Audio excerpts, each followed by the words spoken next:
Welcome to High-End Client Acquisition Podcast. My name is Marian. I'm your host, and this show is here to teach you how to attract your dream clients on autopilot in 30 days or less. Each week, I bring you a guest or a strategy that can help you take your business to the next level. Don't forget, you can always get the episodes in your inbox or messenger at clientacquisitionpodcast.com. Aleric, so first of all, I want to say thank you so much for taking the time to come on the show today. So our audiences actually really overlap because a lot of what you do kind of blends into what I'm doing. But for people that may not be familiar with the entire YouTube strategy that you promote, and you are a big proponent of it, do you mind to give us the backstory on how did you get started into this? Like I know, people they heard it in the intro, and they probably now have an idea about the whole app and what was the channel about it and how did you promote it before. But can you give us the short version of the story? Yeah, absolutely. So obviously, as you know, it's YouTube ads, and right now we're doing, obviously the high ticket kind of side of things. But the way I started in the past was I actually had a YouTube channel that I built up.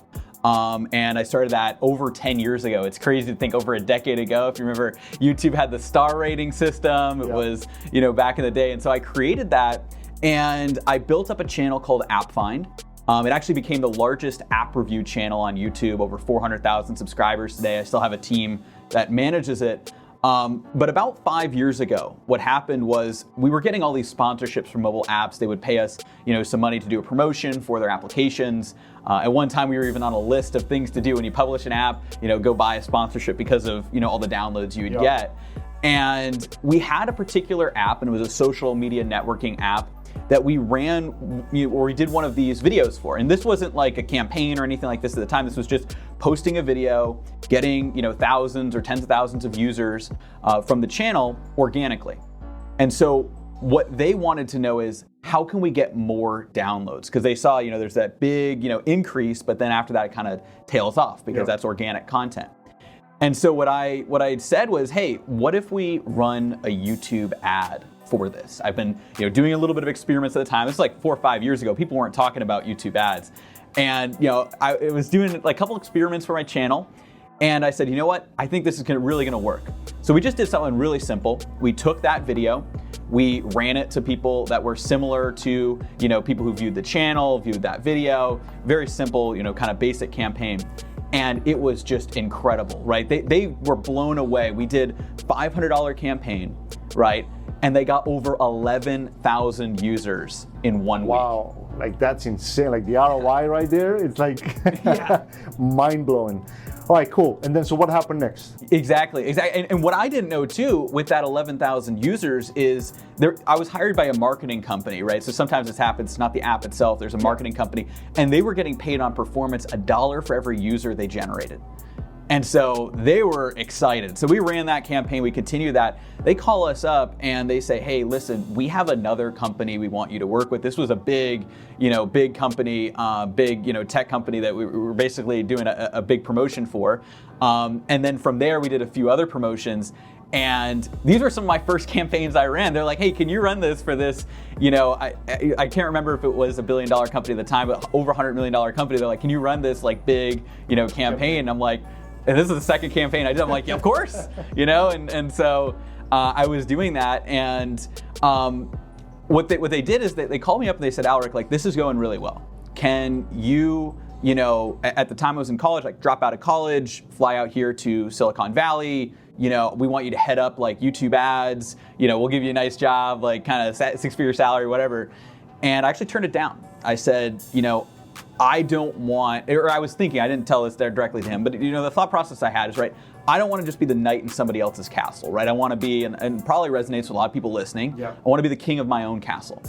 And I knew how valuable this was. And so that's when I set out that 4 or 5 years ago to create, this business, and started with YouTube ads for mobile apps. It was, app outreach. And then, in the last 2 to 3 years, as I got into the high ticket space that you're involved in, a lot of people listening are involved in, that's when I realized, there's something more than just driving $1 or $2 downloads. you could be driving 10,000, 15,000 or 5,000, whatever it happens to be, high ticket sales from these same type of YouTube ads. And I love the transition, how he got into, like from these, well, the ROI was still pretty good with the apps, but like you said, if you can generate the same type of leads, but then the product or the service costs 10, 15,000 or whatever, if it's a course, even if it's $1,000, yeah, it's still a whole another level.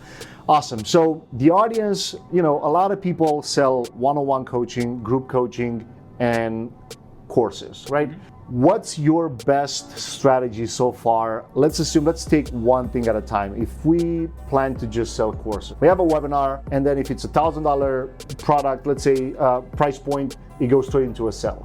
If it's, let's say $2K or whatever, like what's your favorite strategy? Is it the $1,000 product, webinar, or like YouTube ad to the webinar and then straight into the sale? Or do you prefer to do a higher end package into an application? Like what's your favorite strategy? So obviously we've had a lot of success with both. And those are kind of the main areas.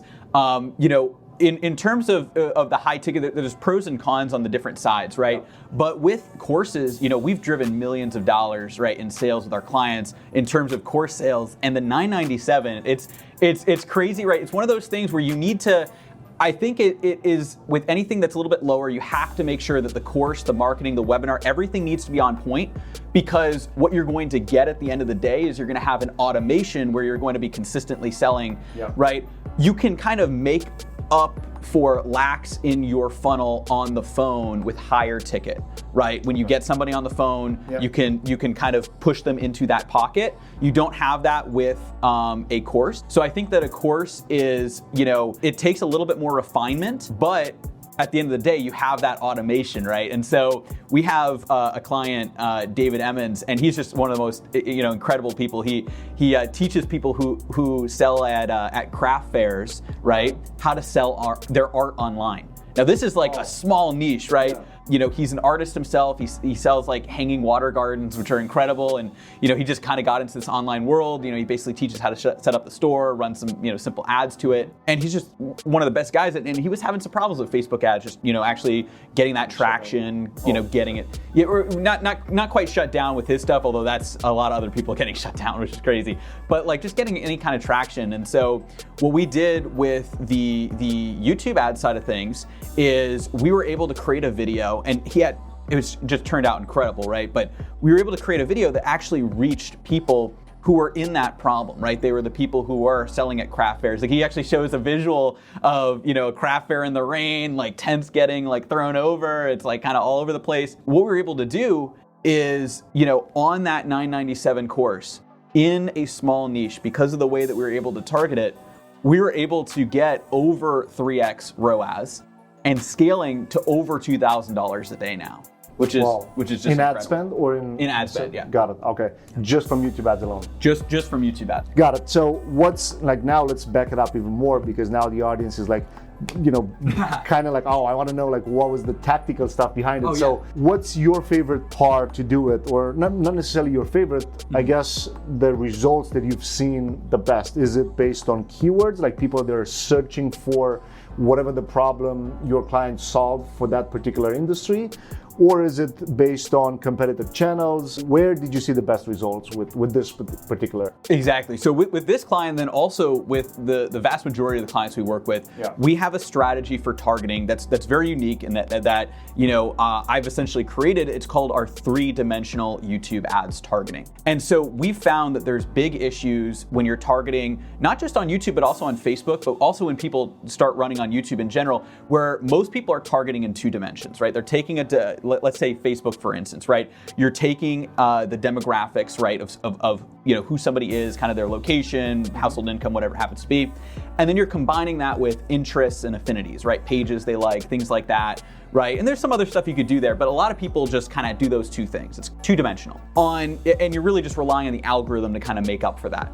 On YouTube, what a lot of people do, and a lot of, unfortunately, courses that don't really cover the full scope of, what you might get if you really look into it and take more of an advanced strategy, right? What a lot of courses teach, and, what a lot of beginners start to do, is they just do the demographics targeting, and then they also do actual like placements, channel placements, keywords, the video somebody's watching. But what people are missing out on, and this is the big thing that we do with our clients, especially for high ticket, this is the difference maker right here, is we add a third dimension, which is the affinities, the interests, the audiences. So we set up audiences. So now we know who somebody is, we know the video they're watching, we know the demographics that they have, and we get the trifecta. That's when you can target an actual high ticket buyer. So we do with David Emmons, that's what we do with all of our clients that are getting applications, like $60 applications, right? Like it's crazy. The way that you can do that is by having that combined targeting. It's essentially like a triangle, right? We have those three elements. No, that's actually really powerful, and I think just to kind of make it simple for people to understand, because I know like we talk now advanced strategies. Yeah. But do you combine all of these in one campaign, or you create different ad set for individual like tactics that you just explained? So you put into one campaign, you put the keywords, and then the same person that's typing those keywords has to be subscribed to one of the channels or has to watch some of the videos. And on top of that, he has to be part of one of the audiences that YouTube or Google allows you to create. Do you put all of those metrics into one campaign, or you separate them? So, and again, it does vary on the client, because there's lots of different people. So typically what we're gonna do is we're gonna look to combine those at least at the beginning, right? There is an element of scalability when you take some of them on their own, and I'm not gonna deny that. You have that, and I think, because obviously we were talking about that as well, you have that scalability element. But what I would say is, especially when you're starting out and when you are looking to extract the lowest hanging fruit, the people that are actually gonna buy high ticket right off the bat, you want to layer these three things together, because now you're not just taking the demographics, and we really look at household income, right? Specifically, where are people at? It's crazy. I've actually just yesterday I heard from one of our advisors, because we have people take our calls when people are interested to leverage YouTube ads. They were talking about another course or something that somebody took with it. They were talking about how household income didn't even matter. It's crazy. It's like that's like one of the big things. You got to make sure that you add all of these elements together. You add that income targeting, the location, things about the person, the demographics. Then you layer in what video they're watching. The problem is a lot of people stop there, right? And I'm not saying that won't work, that'll work, but the problem is if you want to actually get higher ticket buyers, you need to know who that person is. If they're a person where you're setting up, and I don't want to get too deep into the weeds, but there's ways to target people based on what they've searched on Google as well, right? There's ways to target people, there's a custom affinity, so you can essentially create interest. The same way you can do interest on Facebook, you can do that on YouTube. A lot of people don't know that. And you combine that with what somebody's watching and who somebody is, that's when you can get the actual pinpoint ideal buyer. You might pay a little bit extra for the leads, although typically we haven't found that to be the case, because they are so targeted, but ultimately that's gonna produce the most applications and the most sales. That's like mind-blowing right there, because as we all know, and a lot of people watching or listening, when Facebook took the income reporting type of targeting away, all of a sudden it became a little bit tougher to even know, like, all right, like, is this person going to even be worth targeting? But then on YouTube, you can actually do that. So that's like super, super powerful. All right, cool. So you combine all of those. What's your kind of ideal way of looking at the results and understand, like, okay, are you looking at the number of leads that you're getting, or you looking straight to the sales and understand, like, do you care how much you pay, or of course in this case would be your client, but do you look first on how much they pay per lead versus, all right, we actually generated sales with this campaign, but this one generated more leads even though they didn't buy. So like where do you draw the line and say, okay, we actually need to focus here? Because some people, and you work with clients, and correct me if I'm wrong, but I guess a lot of people will look like, well, how much are we paying for the lead? Because I don't want to pay more. So what's your process on maybe educating the consumer, or in this case would be educating the client more? Yeah, absolutely. So what I always say is you have to look at what your actual goal is. Some people do have the goal of getting X amount of leads, right, for their email list, to bolster their numbers, to have all of these people coming in. And so if that's the goal, then you're going to approach that. But the majority of businesses, that I work with, a lot of people who are listening, if you really think about it, your goal is one of two things. Some people, and ultimately, you can track the revenue, but one of the easier things to track obviously is applications for something like this, or course purchases, right? Because if you're in the high ticket, right, where it goes application to phone call, there's all kinds of different things, then it gets into more of a sales side. But on the application funnel side, tracking applications, that's ultimately one of the big things you want to focus on. What's the overall quality? We actually have a rating system that we help clients with as well, to make sure that you're actually rating the quality of where your applications are at. But at the same time, not just, okay, what's the quality, but also, how much are we paying for these applications? So that's the biggest thing you want to look at. We do also want to look at leads too. So when somebody's starting out as well, you really can't focus on even as there's applications coming in or even sales, because the margin of error is just so high. So you have to look at leads first. But once you've gotten to a certain point, right, where you're scaling, right, with somebody like David Emmons that we talked about, or any of these other clients, that we have that are scaling, past $1,000 a day, for instance, you're definitely going to want to start looking at, okay, where are the purchases, where are the applications. But then also on the application side, one thing a lot of people leave out is looking at quality as well. So you want to make sure that you're combining all of these sides. Got it. So then you kind of look into and see where the problem is. For example, in this case, because you mentioned the application part, is all right, we're getting enough leads from these YouTube ads, so we're getting enough applications, but then we're not selling. So obviously the problem can be, all right, are these leads pre-qualified or is the salesperson not good enough to actually convert? And then is that how you do your process of kind of pinpointing, like, where is the problem that we need to maybe tweak a little bit? Because you might not be, sometimes you may be just a little tweak, and then you actually get the result that you want. Yeah, so I mean, that's one of the things too, where one of the things that we teach, and this is also in kind of, this isn't something we would do right off the bat, because obviously you want to focus on leads, applications, but especially for, some of our clients have been with us for a while. We have an application rating system. We have somebody in our team, Julia, who does a fantastic job with that. And what we're able to teach our clients is essentially you can actually rate your applications, right, on a scale of 1 to 5, without even looking at the performance that the salesperson has. And so even if, like, even besides, obviously we're talking about YouTube ads, I'm going to encourage people to get into YouTube ads because of the blue ocean right now. But something you could do right now listening to this podcast is, and this is a really good exercise, is go in, look at your last 30 days of applications and rate them on a scale of 1 to 5, and really look at, not did they close or not. And it's actually better if you rate them before you have the call, right? Just to see, because that will give you a better indicator of how your marketing is doing, because then on the sales side, that's where there's all kinds of different things that can come up, right? But by looking at your application, and I'm sure obviously the people listening, following some of the stuff that you're doing, they already have a great application that is lined up. Looking at that and rating it is going to be really valuable.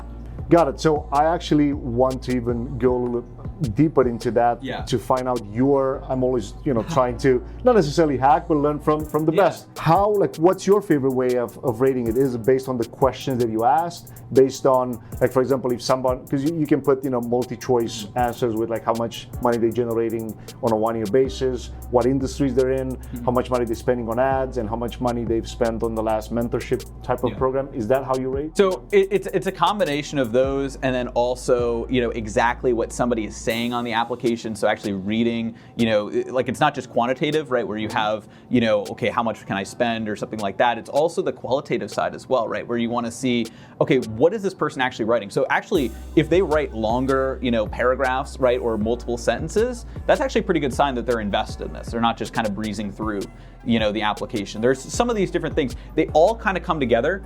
I like to look at, you take a middle road. And the other thing too is, I have somebody on my team, like Julia, who does a better job than I would even be able to do at this. So the goal is to have somebody on your team that can really do this, or start yourself. But if you look here, you set a rating at 3, and then you say, okay, what are things that can increase this, right? So that may be length of answers, their current revenue that they're doing, right? If they're filling out the application, they have current revenue. They have goals that are actually, bigger goals, right? So you want to see bigger goals that seem well thought out, right? So they're not so, ridiculous, but they're also not small either, right? So they're right in that kind of sweet spot of, maybe 5 times what they're currently doing or something like that. So let's say somebody who's doing 20,000, they want to do 100,000, that would be a positive. Like this person, they are already doing something, right? And they want to do more, so that would bump them up a little bit. So it's basically essentially, what could bump them down is if they say they're not willing to invest, or,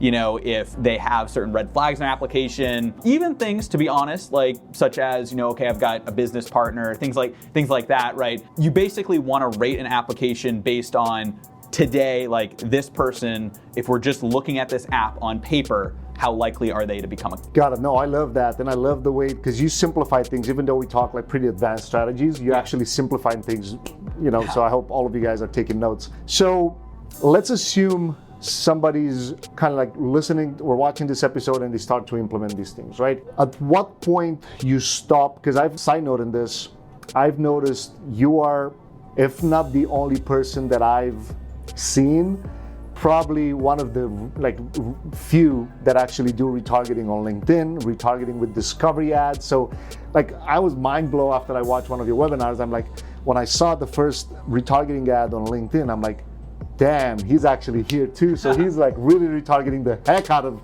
people watching, right? At what point do you actually stop retargeting somebody to apply for one setting in the campaign? Where you just exclude people after a certain time, or what's your kind of strategy there? I actually love that question, because there's two answers to that. So there's the answer for multi-platform, which I'm really glad you brought up too, because I want to be on each platform. I got to practice what I preach, right? One of the big things I'm telling people is Facebook ads are going up and up, right? The costs are going up, right? You want to not just have all your eggs in one basket. People get shut down. There's all these issues, right? You want to actually be able to have that diversified platform, right? YouTube. Yeah. And so, we right now, obviously with YouTube, just because of the way that you can get applications and stuff, that's our only cold traffic source, but we're retargeting on all the major platforms, right? So we're doing the Facebook retargeting, we're doing retargeting on LinkedIn, we're doing retargeting on Google Display, we're doing targeting on even discovery YouTube ads, right? Not just YouTube ads itself. I love that. When exactly. I saw that, it was like, So we're retargeting everywhere because it keeps you top of mind, right? It's that element of omnipresence, right? You're basically in front of people again and again. Yep. They're reading your message, people get distracted.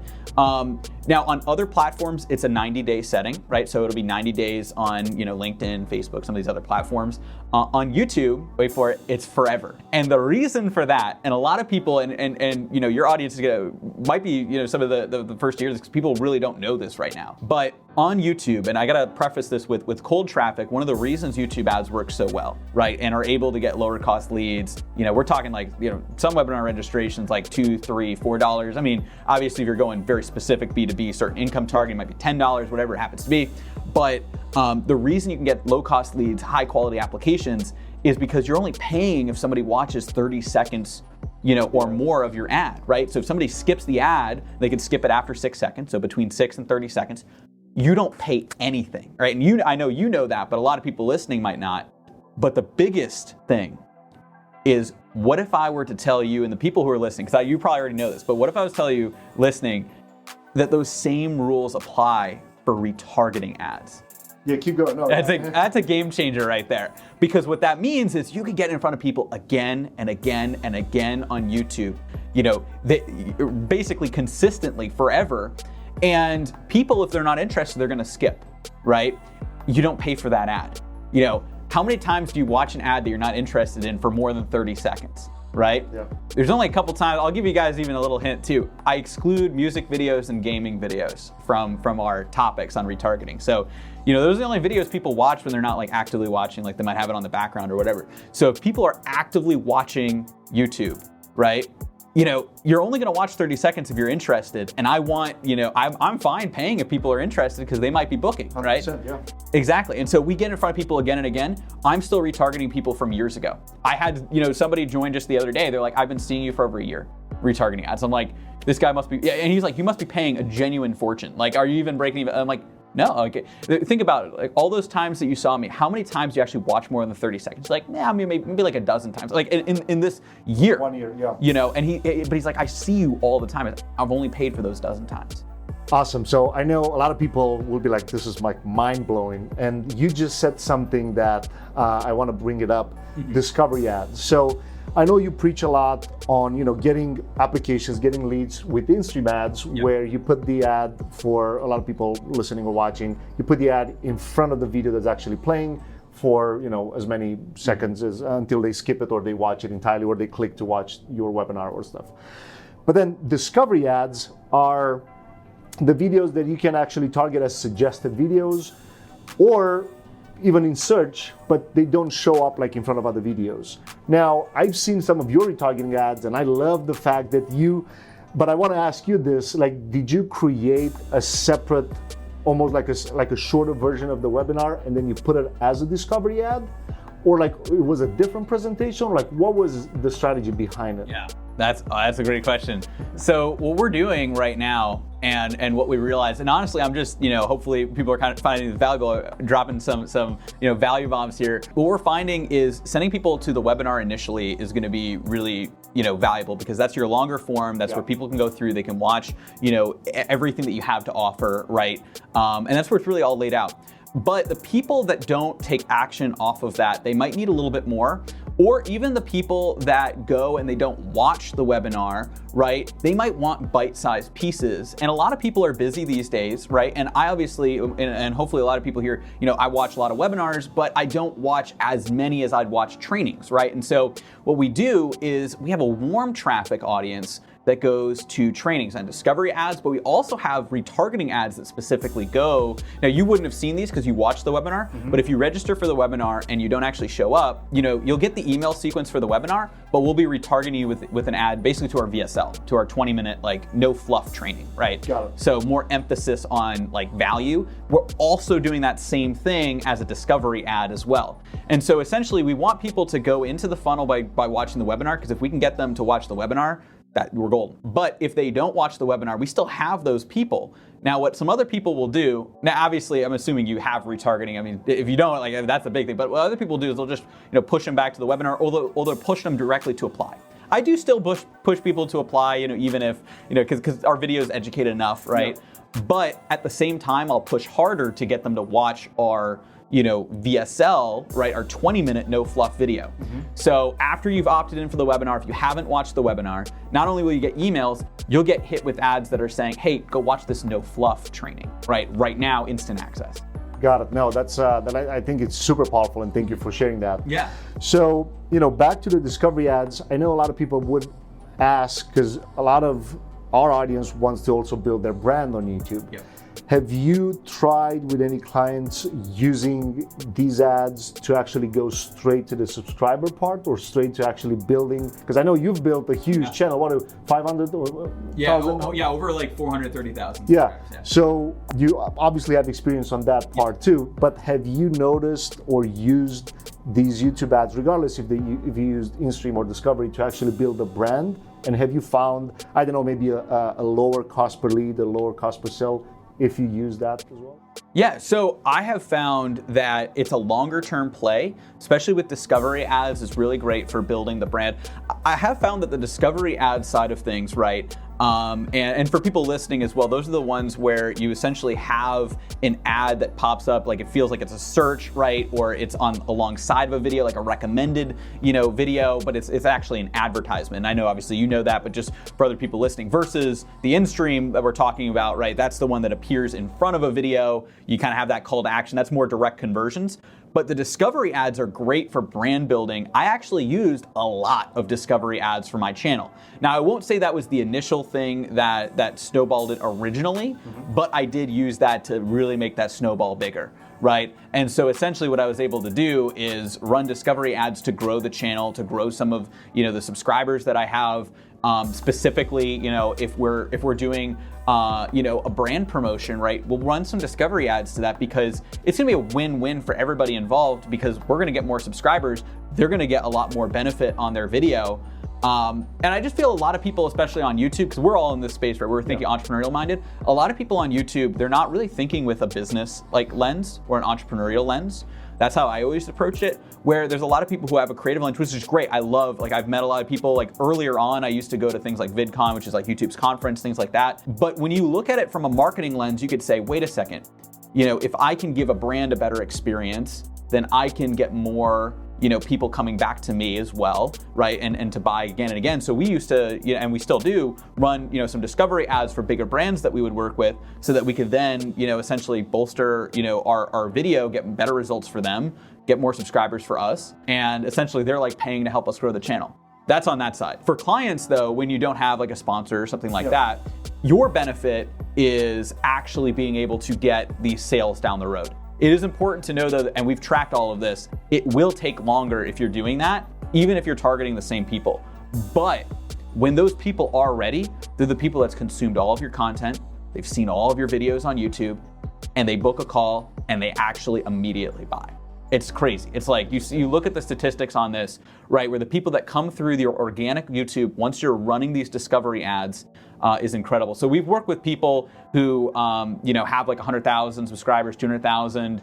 One time, it's actually kind of funny. This is not in the high ticket space. But we actually work with like a musician with over like 2 million subscribers, like kind of grow things and sending it to like Spotify, stuff like that. But in the high ticket space, especially we have somebody Eli who does like stock options trading. His channel is huge for being able as an incubation tank. And then what you could do is when you have people on the channel that have watched a certain amount of videos or watched specific videos, you hit them with, and you know where I'm going with this, you hit them with the in-stream ad, right? So now you had them come in through discovery or they found you naturally. The discovery also, it simulates a natural view, so your videos will go up in the rankings. So now when people search it, you'll appear higher. So now your channel also has that snowball effect. Now you're getting a lot of people watching your videos. You can now target, if people have watched certain videos, liked certain videos, whatever it happens to be, let's take those people and now run an ad to not only just the webinar, but you can even run an ad to an apply page, to a sale, whatever it happens to be. Because now they're familiar with you because they watch organically all of your content. Cool. So from a technical standpoint, before I go to the next question, do you, like, especially the discovery, regardless if it's retargeting or if it's for brand building or whatever, do you upload them as unlisted or private and then you run them, or you leave them open to the reason that I'm asking is I've heard a lot of creators saying that if you upload it and then you leave it public and then you run ads to it, it actually it doesn't help the channel at all, especially because the ads would actually not get a watch time that the YouTube platform will actually like. Oh yeah, I know exactly what you're talking about. This is getting like a little bit more into like the specifics. I've actually had conversations with actually Adam Linkenauger about this as well, who is big in like the I don't know if you've had a conversation with him yet, but obviously big in the YouTube space, and so this is something where I agree with that. Especially if you have a channel that you want to protect, you have to be very careful with more so in-stream ads. Not actually as much the discovery ads, although you still have to be careful with that as well. In that, the in-stream ads will have a shorter watch time because you have a lot of those people who skip, right? And you have a lot of people who, will watch a shorter period of time and then they'll click off, which is what you want. You want them to go and opt in. You always, I always say this: run a in-stream ad as unlisted. That way, it won't affect your channel statistics. It won't affect that. If you're especially concerned, like let's say you already have a big channel, you would run it on another channel, right? And you could run it as unlisted. You could link multiple into Google. I haven't found you need to do that, but that's like kind of an extra fail-safe. Yes, super safe. That's a super safe way. So those are always unlisted. For discovery ads, you can run into the same problem if your targeting is bad. Because if you have bad targeting on the discovery ad and a lot of people hop off, then that's going to tank your view rates. And so we do have some discovery ads that are unlisted. Like for us, like the training, we have it unlisted because they don't want people to naturally just find that, right? But for clients and even ourselves with my other channel, if you have discovery ads that are specifically targeted and you monitor the watch times, you don't have to worry as much about that because it simulates a natural view, right? So if somebody's searching something and then your ad, like because you got a discovery ad, it pops up. This actually is the opposite effect. It can actually rise you up in the rankings because now you're getting a lot of this traffic, right? That's targeted traffic. That's targeted. Exactly. But for in-stream, yeah, always unlisted. For discovery, it depends. If you know what you're doing, you could do public and it can actually help you. But to play it safe, unlisted.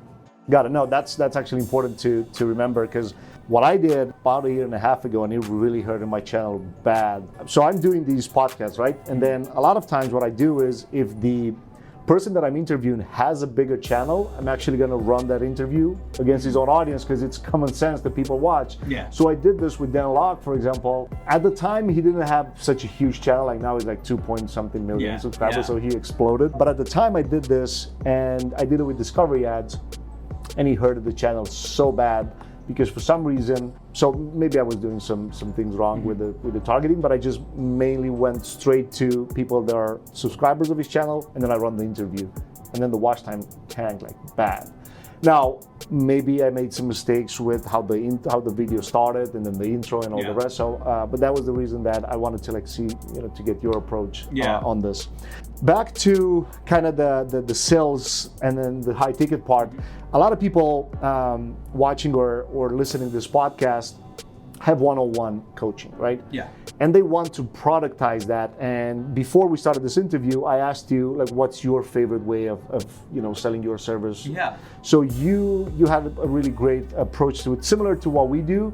But if we can give people maybe a strategy that they can implement tonight, and then one that they can do for the next 6 to 9 months. I always like to do this with every guest, to go super specific. So if they can do one thing after they watch this interview or they listen, all right, I can go now and implement it. Yeah. And then the rest of things they can do for the next 6 months, a year, to actually improve their process. Absolutely. So what I would say is the big thing is and the thing that you can actually think about tonight is that there is a middle ground, right? Because we actually talked, you have a similar type of thing. So some of your listeners are probably already familiar with this, but a lot of people don't think in the high ticket space, they think you have to be one thing or the other. You either have to be a course, right? You're fully pulled out, right? And it's just you just put it all together. Yep. Or on the other side, you are doing that done for you, one-on-one coaching. If you're doing more of an ad side of things, people see it as done for you, kind of agency style. If you're doing coaching, it's it's those one-on-one calls. It's all the same thing, right? Yeah. It's basically you are essentially still, even though you can charge a premium on your time, you're essentially trading your time for money, right? Which, even though it is a high value on that, you want to get out of that. You want to be the CEO. You want to actually be able to grow your business and focus on growth, but also help clients at the same time. And so what we found is the best way to do this is in the middle. And so that's why we put together, and not just for ourselves, but also for our clients as well. So we put together a done with you, done together program that's very hands-on, right? And so essentially we take certain elements. So we have an in-house copywriter that'll come in and, when a client comes on, right, we're going to help them write their script. We're actually going to have the copywriter write it with them on the call. So it's done together, but there's elements that's kind of done for them, right? Yeah. So they get the script, and then we show them exactly how to film it, right? So here's how to do it. But we have trainings. So we have trainings on how everything works. But I wouldn't just do that on its own. We need to be hands-on to help people to make sure they get the best success. Well, but at the same time, I wouldn't just do it all for people, because then I can only help a few people. So what we do is people get access to all of these trainings, and they set up kind of the basics. So we show exactly how to do it, step by step. And then they get on calls with either myself, and I'll do kind of group calls, right, where we do a deep dive into everybody's account. We actually go in and we look at things, right? I don't some people do it surface level, and this is not saying anything negative about specific people. Some people do it surface level. They just ask your high question or whatever. What I like to do is say, okay, let's actually get into the weeds of this. What's working, what's not working. Let's go into your ad account, and I'll do that on calls with clients, right? And that's consistently. So everybody can see it. Yes. Okay. Yeah, yeah. Awesome. So we go in and we do these group calls, and I actually dive in and help clients, hands on with, okay, let's change this, let's change that. But I also have members of my team as well. So we've got our head of client success, Phil, who does a great job. He hops on, he can do certain calls with needed, with people. So sometimes he'll do a one-on-one, sometimes he'll do a group call with a few different people. But what we're doing is we're helping our clients actually get the campaign set up the right way. So you're learning at the same time as us helping you hands-on. And that ultimately is gonna be the best, not just for you to scale, but also for your clients as well. Because if you think about how do you wanna learn something like YouTube ads, right? You don't wanna just take a course and then leave it up to guesswork and not be able to ask anybody. Maybe there's a Facebook group, that's it. On the other side, if you just have an agency do it, it's like a black box. You don't know what's going on. We were talking before this, there are some people that you just send them the money, they won't even show you what's happening in the account. They're keeping it all a secret, right? It's crazy. And so literally what we want to do, and the best way we want to do this, is we want to help you hands-on set everything up to make sure that it's actually working, right? And so essentially what we're gonna do is you're gonna follow our trainings, and then you're gonna get on calls. Even before you launch it, you'll get on a call, and we'll just make sure that everything's set up the right way. We'll add our advanced tactics to it. And then we're gonna help you each step of the way to make sure that things are going well throughout the program. So this is gonna ensure success. I always say there's never a time where you don't have access to us to help you hands-on apply our expertise. but doing it this way applies our expertise to a larger group of people. Got to know. That makes a lot of sense. So to back it up a little bit, so what can people do tonight out of this? Because you laid out a powerful strategy, but I got the feeling that it's more of a long term. So if they, how they can apply this model to their own one-on-one, right? So for example, they should, let's assume we have a health coach listening or watching, right? And it's required for them to actually have the one-on-one conversation with people. Let's say they do the 1 or 2 maybe calls, like one-on-one, and they want to bundle this up with, you know, of course, with some training, with maybe a Facebook group, with some other recipes and things like that. What's your favorite what's your favorite thing for them to do from a strategic or tactical point to do tonight to actually get them closer to that? Yeah, so what I would recommend doing is mapping out each of the key things that you want to do, that you're going to be helping your clients with if you don't already have this mapped out. So essentially here is, you know, different trainings that I can create. And then you're going to start chipping away at these trainings and then giving people access to them. You could, now with a health coach, you wouldn't want to record you helping somebody, but if it's something other than that, then you could help, you know, with somebody like strategy wise or something like that, exactly. Or you could just record these videos on your own and then start sending those out. And as you're doing that, you're freeing up your time, because now, you know, you're going to realize that a lot of your time on one-on-one calls, and I realized this, right, was answering the same questions. This is how we set up our done with you, in that, you know, there's a reason that, you know, our advanced strategies, I can hit like all of our clients. Like I can personally have a touch in our clients and helping them with the advanced strategies, because the basics are all templated out, right? So we have the exact, we actually teach them how to build their own template in the Google Ads or YouTube Ads dashboard, right? So they can build their own template. And then from there, we show them how to set everything up, the basics. And then we tell them, hey, hop on a call and let's just make sure that this is set up the right way and we can add our advanced touch to it. And so by them doing that, and it's the same thing with the client right now, if you map this out, right, what can you do that doesn't require personal touch? You know, what's that 80-20 principle? What's that 80% of things that you do that you're repeating the exact same thing every time? Can you package that down into trainings? Then you're only spending 20% of your time. And with the exception of health coaches, I don't know, like, you know, what you're able to say in front of a group, but in other, you know, industries, right, you can just get that 20% of the time, and now you're stacking a bunch of 20%, so you just do it all as a group call. No, that makes a lot of sense. Okay, perfect. So now we have the short-term task, like the thing that they can do tonight, and then before that, you just explain what they can do long-term. So that's awesome. So if you would be to leave the audience maybe with one thing, maybe something that I missed asking, or maybe something that you just know is going to make a huge difference in this, you know, high level kind of space that we're in. So you dropped some incredible bombs, and thank you for that. But maybe it's one thing that I missed, or maybe it's one thing that, you know, okay, if you guys do this tweak or something like that, you can increase maybe getting more sales, more phone calls, or closing more, or whatever. Yeah, absolutely. The biggest thing that I would say, honestly, is to, you know, get into YouTube as soon as possible. And I think that's an overall theme of this conversation. But right now it's a blue ocean, right? And so, you know, Facebook, it's choppy waters, red ocean, right? The people, everybody's competing, especially in the high ticket space. There's so many different people, right? And it's great. I love all, like, and I'm sure a lot of the people listening, we all, you know, would be friends, but we're all competing in the same small space on Facebook, right? And so exactly, it's all in one feed, but also you don't have the intent, right? People actually searching things. On YouTube, you have people actually looking up what you have to offer right now. They're actually looking at. Like right now, at this very minute, there are people in the world who are looking up what you have to offer, and you're the best at it. So you got to get in front of them on YouTube, right? And so now, not only do I, you know, genuinely believe in what I've seen as well, and you know, and obviously you can have your views. It might be the same here. That YouTube is a better platform overall, irregardless of first mover advantages, right? Because you have that 30-second, you actually have the intent. And you can also apply what some people see as the Facebook advantage with the interests and affinities. You can now apply that to YouTube with the 3D strategy that I talked about, right? That's what we help clients with, right? Is how to get interests and, you know, specific videos and demographics, right? That's that 3-dimensional targeting. But not only, right, do I believe that that's the best platform, even if all the competition is the same, it's not all the same. Right now, there's a lot more people trying to advertise on Facebook. Costs are going through the roof. And the big thing that we didn't really even touch on is people are getting shut down left and right in the high ticket space. because Facebook cares more about their regulatory, situations, the battles that they have, than they care about, a specific industry, right? And so, they have all of these other mom and pop shops that are going to keep advertising on Facebook, right?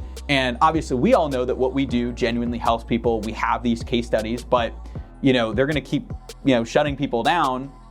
And on YouTube, we literally have clients that are saying, and I'm not saying like you should do this, because we don't do this. We don't necessarily recommend doing it like this, but we have clients literally who have a video. They're like, how would you like to make $1,000 a day, commissions on referral sales? Like starting the video like that. You could not touch that with a 10-foot pole on Facebook. No, that's true. And then on YouTube, nobody cares in terms of that. No, so that's powerful, man. So again, thank you so much for dropping so many bombs today. If people want to maybe attend one of your trainings or check you out, like what's your favorite place for people to get in touch? Absolutely. So there's a couple of different places depending on where you're at. If you want kind of the higher level, like how YouTube ads work, actually, us going into our, Google Ads account, showing you some of what we do, and then also breaking down how all this works, you can go to Ad Outreach. So that's AD Outreach, adoutreach.com/webinar. So it's just adoutreach.com/webinar. You can watch our webinar, dive into that, take a look at everything.